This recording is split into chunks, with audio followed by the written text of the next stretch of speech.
प्रधानमन्त्री भन्ने पदलाई जिम्मेवार बनाउने कुरा हो, अरू केही होइन। उहाँ चाहिँ यहाँ आउनु नहुने, उहाँले गर्नुभएको जुन गल्ती छ त्यसलाई सच्याउनु चाहिँ अरू मान्छे लागिदिनु पर्ने भन्ने खालको यो चाहिँ तपाईँको न्यायसम्मत छैन, संविधान सम्मत पनि छैन। सो भएको कारणले अब यहाँ हामीले विधिद्वारा संसदलाई सञ्चालन गर्नुपर्ने हो या के हो, यो प्रश्न म गर्न चाहन्छु।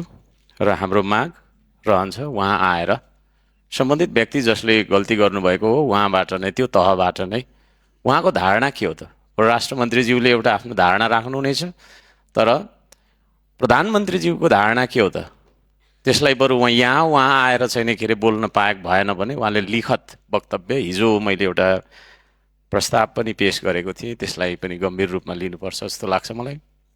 लिखतमा उहाँले भन्दा पनि हुन्छ, साइन गरेर पठाइदिने र यहाँनिर परराष्ट्र मन्त्रीज्यूले त्यो कुरालाई चाहिँ वाचन गर्दाखेरि सायद हामी पनि मान्छौँ होला। नत्र यहाँ उहाँले एकजनाले भनेको कुरा अर्को मान्छेले भन्नुपर्छ जस्तो मलाई त्यो तरिकाले चाहिँ एउटाले गल्ती गर्छ अर्कोले सच्याइ दिनुपर्ने भन्ने हिसाबले गयो भने यो चाहिँ न्यायोचित हुँदैन भन्ने मलाई लाग्छ। त्यो छ, यो संविधान असफल कि हाम्रो कानुन असफल हो, हामी असफल कि हाम्रो समय असफल हो, हाम्रो व्यवहार असफल कि हाम्रो सोचाइ असफल हो।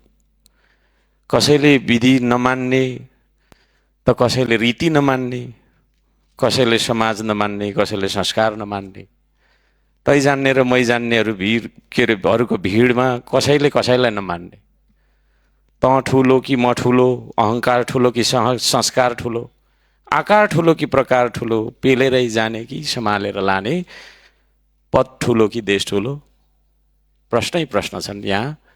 यो प्रश्न म राख्न चाहन्छु सभामुख महोदय र प्रधानमन्त्रीज्यूको उपस्थिति।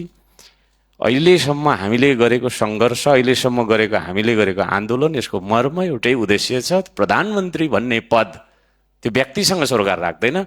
प्रधानमन्त्री भन्ने पद संसदप्रति उत्तरदायी हुने कि नहुने, संविधानको धारा 76 को उपधारा 10 अन्तर्गत यो संसद चल्ने कि नचल्ने, कि एउटा धारा चाहिँ मान्न मन लाग्दा मान्ने, अर्को धारा चाहिँ मान्न मन लाग्दा नमान्ने भन्ने हो कि अहिलेसम्म हामीले मिचेका नियमहरू, हाम्रो नियमावली 15 को 2, नियमावली तपाईँको चाहिँ को नियम 4 को 1, संविधानको धारा 77 को 1 ग, संविधानको धारा तपाईँको 76 को 10, यी कुराहरू हामीले मिचिरहेका छौँ।